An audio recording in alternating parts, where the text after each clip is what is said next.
c'est la semaine des miracles. Et nous devons vraiment prendre conscience que le miracle, c'est quelque chose qui doit caractériser nos vies.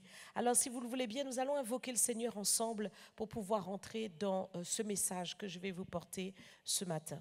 Seigneur, nous voulons te dire merci pour ces paroles qui viennent, Seigneur ou éternel, directement de ton trône et que tu as placées sur mon cœur pour pouvoir entretenir ton peuple. Que ce soit, Seigneur ou éternel, ceux qui sont présents dans ce lieu, mais aussi ceux qui nous suivent par Internet. Nos yeux sont fixés sur toi. Nous nous attendons à toi, Seigneur. Nous voulons vraiment entendre le son de ta voix. Nous voulons, Seigneur, rentrer dans toutes les choses que tu as prévues pour nous. C'est pourquoi nous prions, Seigneur ô éternel, qu'en cet instant, Seigneur, chaque cœur soit attentif. Nous prions, Seigneur ô éternel, que ton esprit, Seigneur, conduise ce moment et que ta puissance se manifeste au-delà de tout ce que nous pouvons penser ou demander. Nous t'avons ainsi prié dans le nom de Jésus et nous disons ensemble, Amen. Amen. Ton Dieu est un Dieu de miracles. Ton Père est un Père de miracles. Et il faut vraiment en prendre conscience. C'est l'identité de notre Père. Et évidemment, on dit souvent dans le monde, ce petit proverbe, tel Père, tel Fils. Eh bien, nous aussi, nous devons vraiment être comme notre Père qui est dans les cieux. Alors, nous avons un Père qui est un Dieu de miracles. Et notre Père veut aussi que ses enfants soient des enfants de miracles. Le miracle doit caractériser ta vie. Voici ce qu'il est dit dans Marc chapitre 16, à partir du verset 16. Celui qui croira et qui sera baptisé sera sauvé, mais celui qui ne croira pas sera condamné. Voici les miracles qui accompagneront ceux qui auront cru. En mon nom, ils chasseront les démons, ils parleront de nouvelles langues, etc., etc. Et donc, il donne tous les miracles. Ils imposeront les mains aux malades et les malades seront guéris. Donc, il donne tous les miracles qui vont pouvoir se manifester dans nos vies. Il donne effectivement tous les détails de ces choses. Voici les miracles qui accompagneront ceux qui auront cru. Et ces miracles sont décrits. Et ces miracles doivent faire partie de ta vie. Donc, il commence par le fait de chasser les démons. Et la dernière fois, je vous le disais, parfois on considère ces choses comme bizarres, mais non, ça fait partie des premiers miracles que le Seigneur cite. Pourquoi? Parce qu'il veut que nous puissions prendre autorité sur les démons et faire avancer le royaume de Dieu. Donc, ces miracles doivent nous accompagner et nous ne devons pas en avoir peur, mais bien au contraire, nous devons devenir des experts dans ces choses. Ils parleront de nouvelles langues. Le Seigneur veut que tu puisses parler de nouvelles langues. C'est sa volonté. Ce sont des choses qui sont écrites dans la parole de Dieu et nous devons nous y attacher. C'est la parole du Seigneur. Alors, comment est-ce que toi, tu vas pouvoir expérimenter tout ce que le Seigneur a dit? Regardez avec moi dans Jean chapitre 14, verset 12. C'est Jésus qui parle et qui dit, en vérité, je vous le dis, celui qui croit en moi fera aussi les œuvres que je fais. Et il en fera de plus grandes parce que je m'en vais au Père. Waouh! Le Seigneur veut non seulement que tu fasses des miracles, mais en plus, il veut que tu fasses de plus grands miracles que lui. C'est challengeant, n'est-ce pas? Parce que déjà, quand on regarde tous les miracles que Jésus a accomplis, on se dit waouh. Et c'est vrai que quand vous observez tout ce qui s'est passé, tout ce qui s'est produit et comment le Seigneur a entretenu ses disciples, le Seigneur ne leur a pas posé des challenges qu'ils ne pouvaient pas relever. Le Seigneur dit allez prêcher le royaume de Dieu, guérissez les malades, que les lépreux soient purifiés, que les morts ressuscitent. Donc le Seigneur a donné vraiment des challenges qui paraissent pour nous quelque chose de tellement lointain. Et pourtant, cela devait vraiment faire partie du quotidien des disciples. Alors j'aimerais que tu te vois différemment. J'aimerais que tu penses différemment. J'aimerais que tu commences à ouvrir ton esprit et commences à réaliser que le miracle, c'est quelque chose qui est accessible, c'est quelque chose qui est possible. Et il faut vraiment que, tu sois transformé par le renouvellement de l'intelligence. Parce que le Seigneur nous dit ceci dans sa parole, dans Ésaïe 55, il le dit, vos pensées ne sont pas mes pensées, vos voix ne sont pas mes voix. Donc le Seigneur veut que tu penses et que tu vois les choses différemment. Tu as une façon de voir, mais le Seigneur a sa façon de voir. Tu as une façon de penser, mais le Seigneur a sa façon de penser. Et il veut que tu rentres dans sa façon de penser. Et la pensée de Dieu est dans le miraculeux. Dieu ne voit pas qu'il y a une limite dans quoi que ce soit. Et Dieu ne veut pas que toi aussi, tu vois une limite dans quoi que ce soit. Dieu ne voit pas qu'il y a quoi que ce soit qui soit impossible. Et toi aussi, tu dois penser comme ton Père. Pour lui, tout est possible. Et le Seigneur veut que tu sois comme lui. Il dit tout est possible à celui qui croit. Donc, cela doit véritablement marquer ta vie. Et regardez avec moi Ésaïe chapitre 8, verset 18. Le prophète Ésaïe a déclaré cette parole et cette parole doit nous caractériser chacun d'entre nous. Voici, moi et les enfants que l'Éternel m'a donnés, nous sommes des signes et des présages en Israël de la part de l'Éternel des armées qui habite sur la montagne de Sion. Le prophète réalisait qui il était et pourquoi il était là. Il ne nous est pas rapporté dans les textes que le prophète a lui-même donc donné, toutes les prophéties qu'il a données, il ne nous est pas rapporté les miracles que le prophète Ésaïe a pu accomplir. Mais on voit bien qu'il est très conscient, puisqu'il dit, me voici, moi et les enfants, que l'Éternel m'a donné, nous sommes des signes et des présages en Israël. Donc il faut vraiment que tu réalises que le prophète savait qui il était. Il était un signe de la part de l'Éternel, lui et sa famille. Et toi aussi, comprends que tu es un prodige. Comprends que tu es un prodige, tu es un miracle. Tu es un miracle vivant. Au travers des circonstances de ta vie, au travers de tout ce que le Seigneur va accomplir, eh bien, tu es ce miracle-là. Le Seigneur veut utiliser tes circonstances pour manifester sa puissance.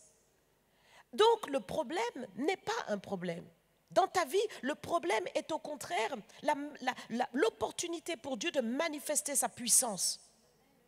Et parfois, tu considères ces choses comme difficiles et tu commences à pleurer, tu commences à te décourager, tu commences à t'attrister. Mais non, il faut des malades pour qu'ils soient guéris. Amen. Oui, oui. Il faut qu'il y ait une situation qui est impossible humainement pour que Dieu puisse accomplir sa volonté et sa puissance. Donc comprends que lorsqu'il y a quelque chose qui te bloque, il faut que tu dises que cette maladie n'est pas à la mort, mais elle est pour la gloire de Dieu. Que mon Dieu accomplira au-delà de tout ce que je pense ou demande, parce qu'il utilisera cette circonstance pour manifester sa puissance. C'est ce que le Seigneur veut. Ah, c'est fort. Dans Jean 14, verset 12, le Seigneur le dit, en vérité, je vous le dis, celui qui croit en moi fera aussi les œuvres que je fais et il en fera de plus grandes parce que je m'en vais au Père. Donc le Seigneur te challenge, il me challenge. Il te dit non seulement tu vas faire ce que je fais, mais tu vas faire de plus grandes choses parce que maintenant je ne suis plus sur la terre, mais je m'en vais vers le Père, je suis parti vers le Père et désormais cette puissance est possible. Oui, parce que le Saint-Esprit a été répandu. Le Saint-Esprit est là dans nos vies, nous avons vécu cette Pentecôte puissante. Le Saint-Esprit est là dans ta vie et donc il y a quelque chose qui peut se passer. La puissance de Dieu est à ta disposition et le Seigneur t'attend. Je dis bien le Seigneur t'attend. Il t'attend sur cette montagne de Sion, d'où effectivement il ordonne des miracles et des prodiges. Il t'attend sur cette montagne puissante et c'est à toi de monter, de gravir spirituellement parlant.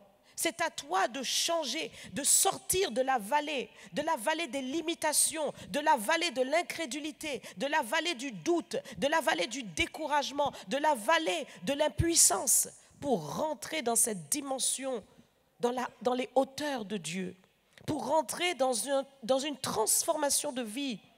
Vous savez, quand nous parlons du Saint-Esprit, nous parlons de la puissance du Saint-Esprit, mais nous parlons aussi du fruit de l'Esprit. Nous ne pouvons pas avoir la puissance du Saint-Esprit sans avoir la personnalité de l'Esprit. Amen. Et donc c'est à nous d'être en adéquation avec l'esprit, de changer intérieurement, d'être compatible avec cette personne de Dieu pour pouvoir maintenant porter la gloire de Dieu, porter cette onction et marcher avec les miracles du Seigneur qui vont nous accompagner. Le Seigneur donne et accomplit des miracles parce qu'il veut véritablement saisir son peuple de la crainte et de la repentance. Le miracle permet la crainte de Dieu et la repentance. Et nous en avons besoin. Dans une génération où nous voulons accomplir la parole du Seigneur qui dit « Allez par toutes les nations, faites de toutes les nations des disciples », les miracles sont un dispositif essentiel pour convaincre de la foi en Jésus-Christ. Et donc, effectivement, lorsque nous manifestons des miracles, cela touche, cela transforme les cœurs et cela fait réaliser que Dieu est vraiment Dieu. Nous devons les rechercher. Lorsque nous lisons Matthieu 11, verset 21, il nous est dit ceci, « Malheur à toi, Chorazine, malheur à toi, Bethsaïda, car si les miracles qui ont été faits au milieu de vous avaient été faits dans Tyr et dans Sidon, il y a longtemps qu'elles se seraient repenties en prenant le sac et la cendre. » Donc nous voyons au travers de ce verset que les miracles sont véritablement une opportunité pour se repentir du péché. Et c'est vrai que si quelqu'un au milieu de nous se retrouve paralysé, se retrouve dans une situation où il est peut-être aveugle, où il est peut-être sourd, et qu'au milieu de nous, là, le Seigneur accomplit une guérison puissante et un miracle qui fait que la personne retrouve la vue ou retrouve la marche, tout le monde va être dans une effervescence extraordinaire et tu vas véritablement te repentir parce que tu vas réaliser que Dieu est proche. Amen. Eh bien, nous avons besoin de cette puissance et il faut la rechercher. Le Seigneur reprochait à son peuple, dans le psaume 106, verset 7, il le dit, « Nos pères en Égypte ne furent pas attentifs à tes miracles. Ils ne se rappelèrent pas la multitude de tes grâces. Ils furent rebelles près de la mer Rouge. » Alors toi et moi, nous n'avons pas vu la mer s'ouvrir en deux. Toi et moi, nous n'avons pas vécu ces miracles-là qui nous sont rapportés dans la Bible et auxquels nous croyons, certes, mais nous avons vu des miracles dans nos vies. Nous avons vu des miracles dans nos vies. Ah oui, tu en as vu des choses que Dieu a faites. Tu en as vu. Et c'est important pour toi d'être attentif aux miracles que Dieu fait. Nous l'avons dit, que ce soit le fait que les démons soient chassés, que ce soit des nouvelles langues qui sont parlées, que ce soit des miracles de guérison, tu en as vu des miracles. Mais il faut être attentif aux miracles. Il ne faut pas être rebelle par rapport à ces choses, être tellement habitué que l'on est blasé et que l'on considère ces choses comme rien, comme tellement, voilà, bon, c'est rien. Non, nous devons réaliser qu'il s'agit de la puissance de Dieu à l'œuvre au milieu de nous. Nous ne voyons pas avec nos yeux les anges qui travaillent, mais Dieu envoie ses anges accomplir des choses extraordinaires. Quand nous faisons nos programmes Réveil et Puissance ici, nous voyons les bouleversements dans les vies de chacun. Et ensuite, il y a des témoignages, il y a une vie transformée, il y a des percées, il y a des choses que Dieu fait. N'est-ce pas ? Tout cela, c'est le fruit de ces temps de prière, de ces temps de puissance où le miracle s'accomplit. Et donc, nous ne devons pas prendre ces choses à la légère, mais nous devons réaliser et toujours rechercher le miracle. Notre Père qui est dans les cieux agit comme un père avec ses enfants. Un père veut toujours émerveiller ses enfants, épater ses enfants, n'est-ce pas? Eh bien, effectivement, c'est ce que le Seigneur veut faire.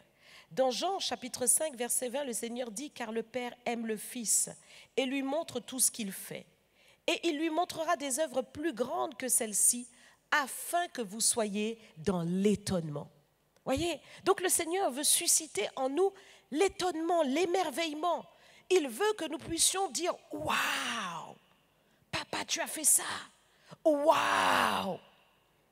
Et c'est vraiment l'attitude d'un enfant chéri du Père. Si tu es vraiment cet enfant chéri du Père, tu vas toujours rechercher le miracle en fait. Parce que tu veux toujours, eh bien, non seulement être émerveillé de ce que ton Père fait, mais susciter aussi autour de toi cet émerveillement-là. Et donc, c'est important pour toi de le rechercher. Nous l'avons dit, c'est par l'Esprit, l'Esprit de Dieu. Ce matin, j'aimerais vraiment installer quelque chose dans ton cœur et te faire comprendre que le miracle doit t'accompagner. Et si le miracle t'accompagne, c'est exactement comme quelque chose qui est là dans ta vie et qui fait partie de ta vie. C'est pourquoi le miracle t'accompagne. Dans tout ce que tu fais, le miracle t'accompagne. Et donc pour cela, il faut premièrement que tu réalises que le miracle n'est pas inaccessible. Le miracle fait partie de ta vie. Dans la programmation que Dieu a ordonnée depuis avant la fondation du monde, là où il dit « Je connais les projets que j'ai formés sur vous, projets de paix et non de malheur, afin de vous donner un avenir et de l'espérance », il a prévu le miracle pour toi. Et j'aimerais aussi te faire saisir que le miracle n'est pas difficile. Je répète, le miracle n'est pas difficile. Il y a peu d'amen là. Le miracle n'est pas difficile. Pourquoi le miracle n'est pas difficile? Le miracle n'est pas difficile parce que ce n'est pas ton œuvre. C'est l'œuvre du Père. C'est son œuvre. Donc, y a-t-il quelque chose qui soit difficile pour Dieu? Non. Donc, ce n'est pas difficile. Le miracle en lui-même n'est pas difficile, c'est la vie de Dieu. Pour Dieu, tout est possible, il n'y a aucune limitation. Vous avez vu, Jésus marche sur les eaux, il multiplie le pain, il multiplie les poissons, il n'a aucun problème pour tout ça. Donc, ce n'est pas difficile. Mais ce qui est important, c'est comment est-ce que nous avons accès au miracle. Et c'est ce que ce matin, le Seigneur voudrait vraiment il voudrait vraiment te faire comprendre ces choses et te donner des clés. Est-ce que tu veux être attentif à cela? Est-ce que tu veux le secret de ces choses-là? Vous savez que c'est une responsabilité. Quand on sait des choses, il faut les mettre en pratique. La première des choses pour accéder au miracle, c'est la foi. C'est croire. La foi. Et souvent, on croit qu'il n'y a que la foi. Donc on se dit, tout est possible à celui qui croit. Ben parfait, je crois, donc c'est bon, j'ai accès. Fais avec moi. Il faut plus que ça. Mais déjà, le premier pas, c'est la foi. Et la foi, quand vous comprenez vraiment la dimension de la foi dans laquelle vous devez évoluer, il n'y a rien de plus simple que la foi. La foi n'obéit à aucune logique. Elle n'obéit à aucun raisonnement. La foi n'obéit à aucune logique terrestre. Elle n'a aucune limitation. Donc, la foi, c'est vraiment un jeu d'enfant, en fait. Parce que vous n'avez pas besoin d'un bac plus 8, bac plus 18 pour avoir la foi. C'est la chose la plus simple, en fait. Pendant que tu es assis sur cette chaise, en réalité, tu as mis quelque part une dose de foi puisque tu t'es assis sur la chaise en pensant que la chaise allait te porter. Et oui, tu t'es assis dessus et tu es là sur la chaise pensant que la chaise va te porter. La foi, c'est quelque chose que nous mettons en œuvre tous les jours. Si nous voulons tout simplement sortir de nos maisons et arriver dans ce lieu, nous mettons en œuvre notre foi. Tu as la foi que lorsque tu vas tourner, la clé dans ta voiture, bon maintenant on appuie sur le bouton, et puis on roule, tu as la foi que tu vas arriver, oui ou non? Oui. Donc la foi, c'est quelque chose que nous mettons en œuvre tous les jours. Tous les jours, tu as une dose de foi. Donc la question premièrement, c'est d'utiliser en fait ta foi pour croire dans l'intervention de Dieu. Et je ne vais pas rentrer dans tous les détails parce que je ne suis pas là pour vous donner tout un enseignement aujourd'hui, mais tout simplement ce que j'aimerais que tu retiennes, c'est qu'il faut apprendre à utiliser ta foi au quotidien. Il faut apprendre à utiliser ta foi au quotidien. Lorsqu'une situation contraire se présente à toi, c'est là que la foi doit intervenir. Lorsqu'une situation contraire se présente devant toi, c'est exactement dans cette occasion que le Seigneur veut agir. Ce qui est impossible aux hommes est possible à Dieu. Donc la foi intervient dans l'impossible des hommes. C'est là que Dieu veut intervenir. Amen. Donc il faut premièrement que tu utilises ta foi. Ta foi, c'est un recours. De la même manière que tu peux peut-être utiliser un instrument, comme là par exemple, j'utilise ce micro pour vous parler, eh bien je fais recours à la foi pour accéder à quelque chose. C'est un recours et je m'y appuie dessus. Je crois que Dieu le fera, je crois que Dieu l'a déjà fait, je crois que c'est déjà accompli, je crois que c'est déjà dans le plan de Dieu. Je me positionne dans ces choses-là, donc je ne doute pas, donc je ne me questionne pas, donc je ne m'inquiète pas, donc je ne m'attriste pas, donc je ne me décourage pas. Vous voyez? C'est ça. Donc c'est un positionnement que je prends. Et il faut l'utiliser. Et il y a certains qui laissent tomber leur foi. Dans la situation, ils ont recours à l'inquiétude, ils ont recours à la peur, ils ont recours au doute. Et c'est là que tu n'es pas un croyant.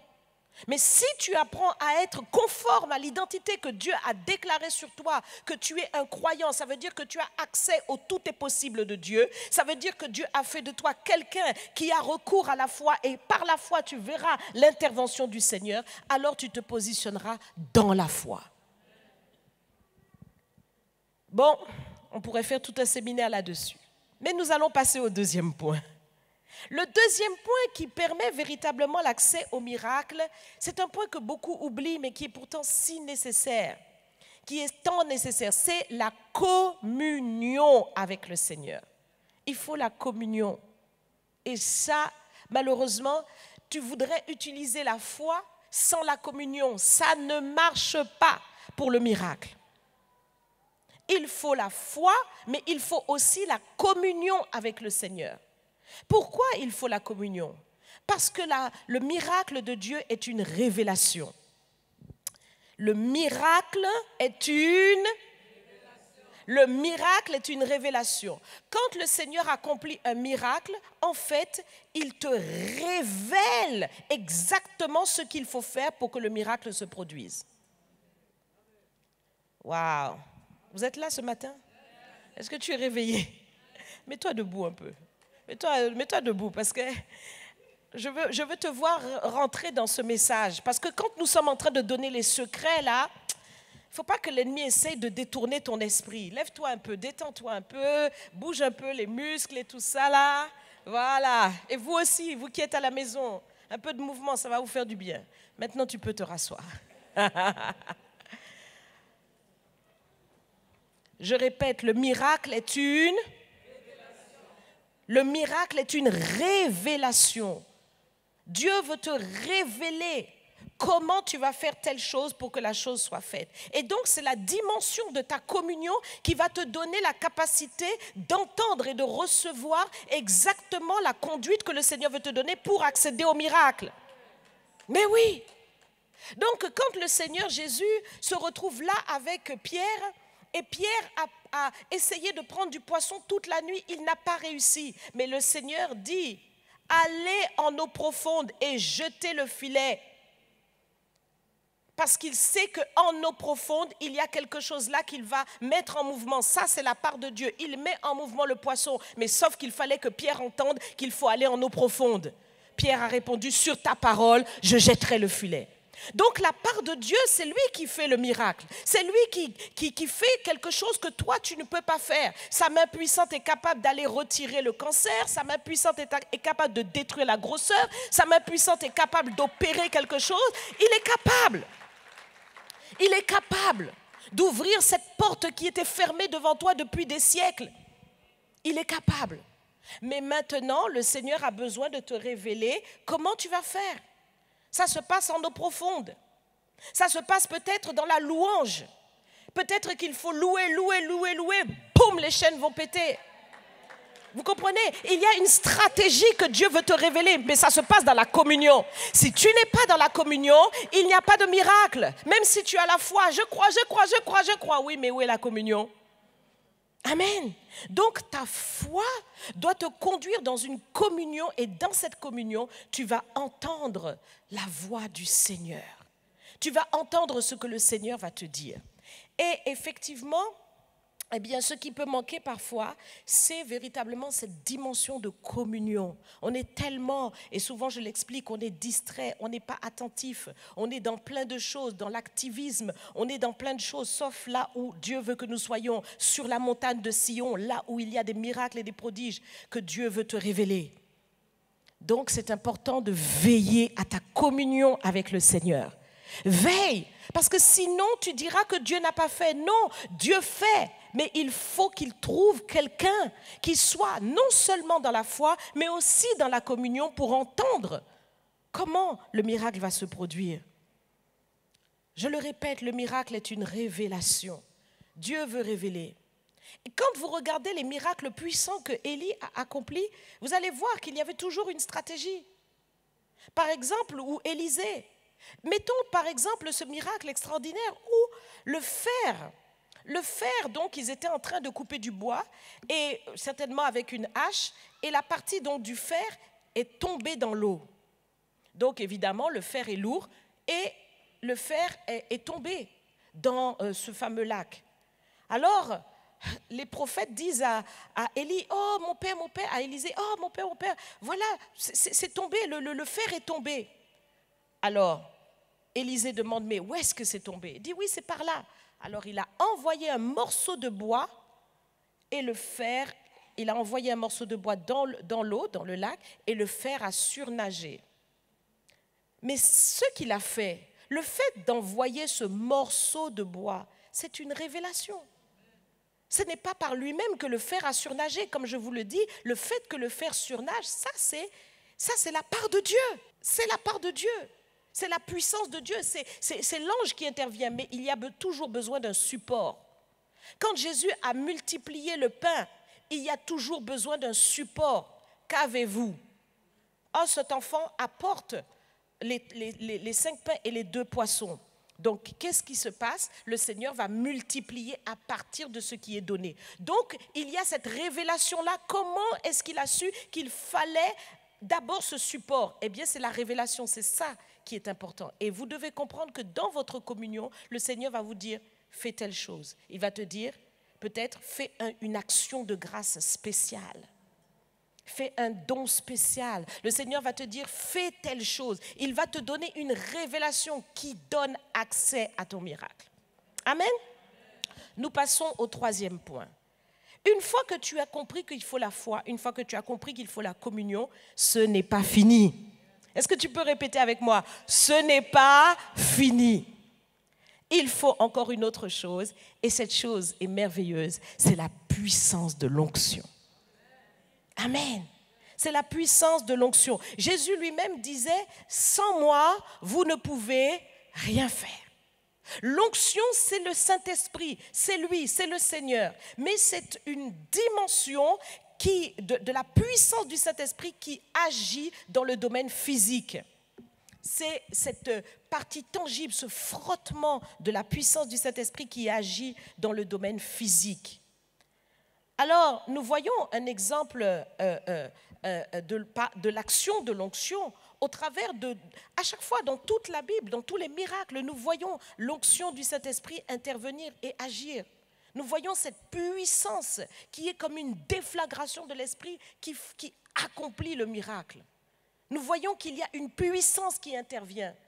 Dis avec moi, il me faut la puissance. Oui.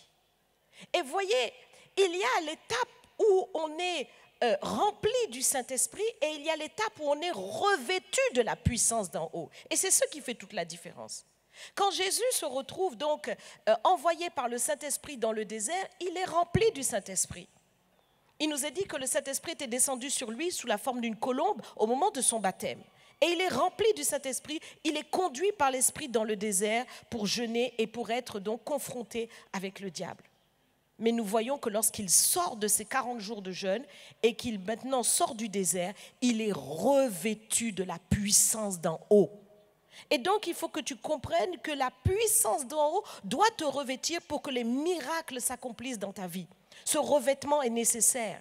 Si tu as la foi, si tu as la communion, mais que tu n'as pas le revêtement de la puissance, alors le miracle ne pourra pas se produire. Parce que même si tu demandes à Dieu cette intervention, il faut savoir que le Seigneur nous a dit, voici les miracles qui accompagneront ceux qui auront cru. En mon nom, ils feront.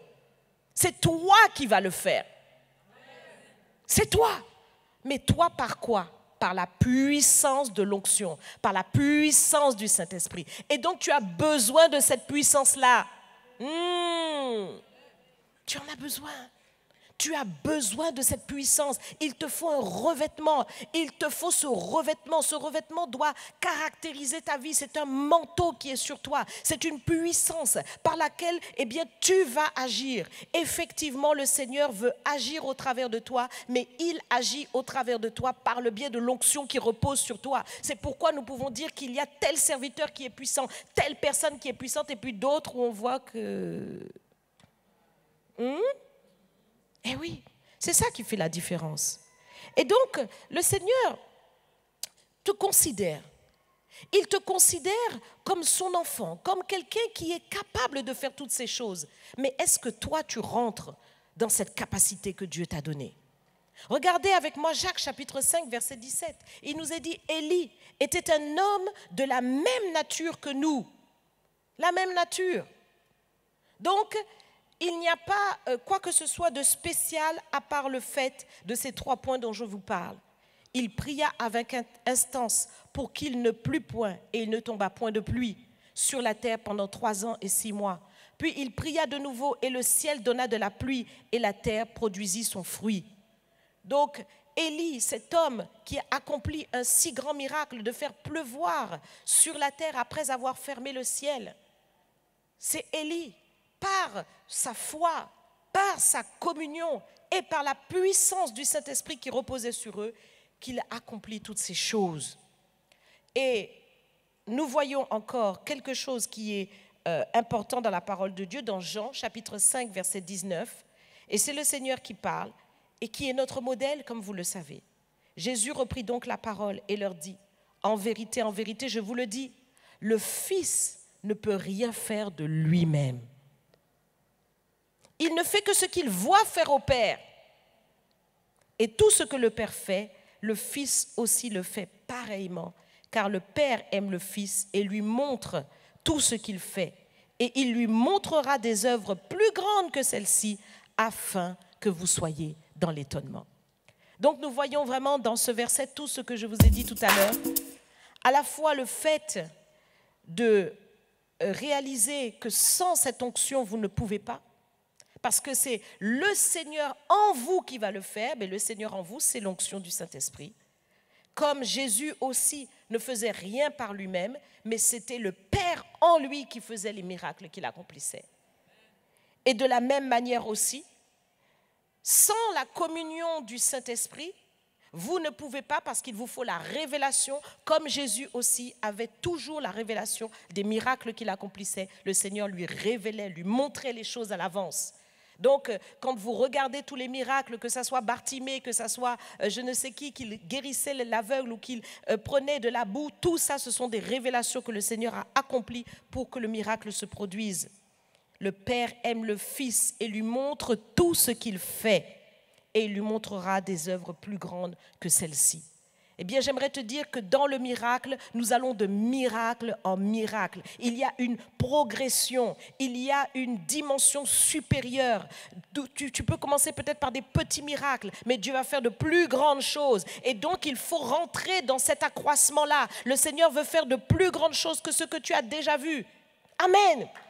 Oui. Tu as peut-être commencé avec des petits miracles, mais Dieu veut faire maintenant de plus grands miracles, de plus grandes œuvres avec toi. Et tout revient à ce que nous avons dit la semaine dernière, c'est la communion avec le Seigneur, c'est l'amitié avec Jésus, c'est l'amour que tu vas manifester. Le Père aime le Fils et lui montre tout ce qu'il fait. Et toi aussi, rentre dans cet amour. Si vous demeurez dans mon amour, dit le Seigneur, demandez ce que vous voudrez et cela vous sera accordé. Amen. Est-ce que nous rentrons dans cette semaine de miracles? C'est puissant, je te le dis, ce sont des clés, ce sont des clés. Et vous qui avez entendu ce message, écoutez, réécoutez, réécoutez, réécoutez, rentrez dans ces choses. Mettons-nous debout et nous allons invoquer le Seigneur pour rentrer dans cette semaine puissante, semaine de miracles. Nous voulons vraiment que la gloire de Dieu soit manifestée au-delà de tout ce que nous pouvons penser ou demander. Répète ces quelques paroles après moi. Seigneur Jésus, j'ai entendu ta parole et je réalise que le miracle est disponible pour moi. J'ai besoin de rentrer dans une dimension encore plus forte avec toi. Une dimension de puissance. Une dimension où le miracle est disponible, accessible à la demande. J'ai besoin de cela, Seigneur.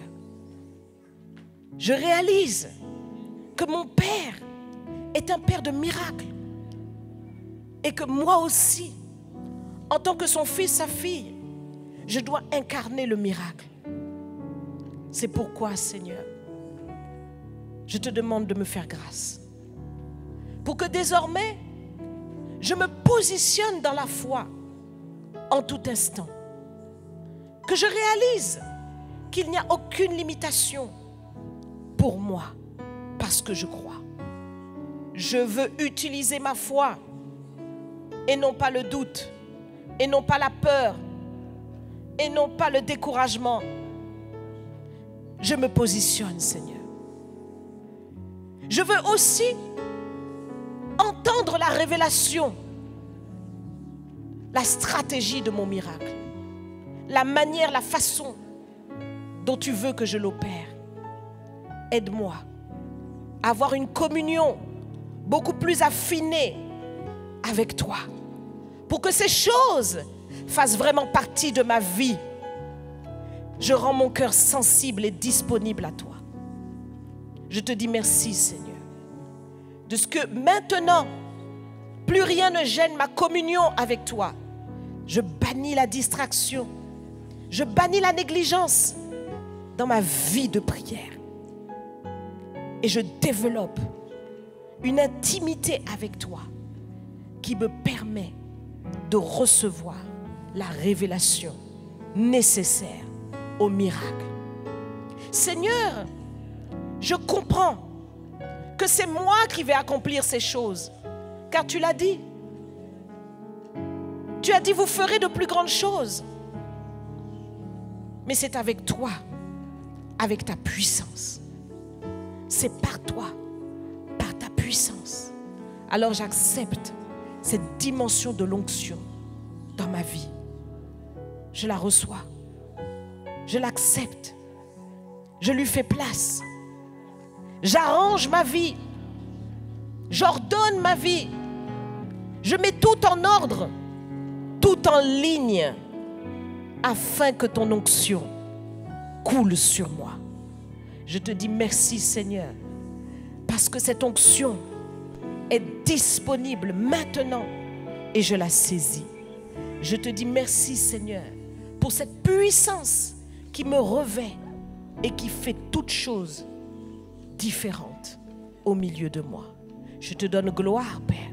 Je te sanctifie pour cette semaine de miracles, pour cette année de miracles, pour cette vie de miracles.